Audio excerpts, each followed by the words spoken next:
Hello guys, আসসালামু আলাইকুম। আজকে আমরা পেঁপে গাছের একটু যত্ন নিচ্ছি।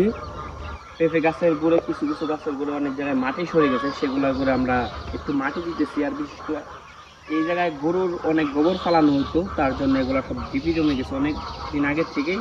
তো সেখান থেকে কিছু কিছু গোবর এবং মাটি সহ নিয়ে আমরা প্রত্যেকটা পেঁপে গাছের গুঁড়ে দেওয়ার চেষ্টা করছি, যাতে এখানে গাছের গোড়াটাও মজবুত হয় এবং কি সারের প্রয়োজনীয়তা যে আছে এটা অনেকটা মিটে যায়। তার জন্য যে বিশেষ করে উপর উপর থেকে গোবরগুলো নিচ্ছি, নিয়ে গাছের গুঁড়ে দিয়ে দিব, যাতে গাছটাতে ফলন বেশি বৃদ্ধি হয় এবং কি গাছটা অনেক ভালো দেখা যায়, ভালো থাকে, সব কিছু যেন ঠিকঠাক থাকে। এই জন্য দেখে দেখে কিছু কিছু গোবর সারগুলো আমরা নিয়ে নিচ্ছি।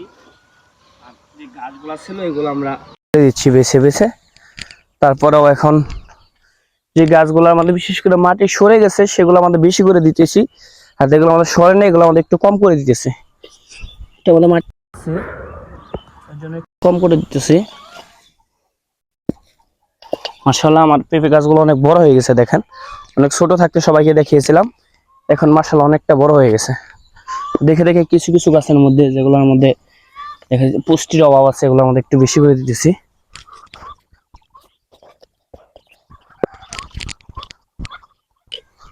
এই যে গাছটা গোড়ার থেকে মাটি প্রায় অনেকটাই সরে গেছে, তার জন্য এগুলো আমাদের একটু বেশি করে দিচ্ছি আমরা।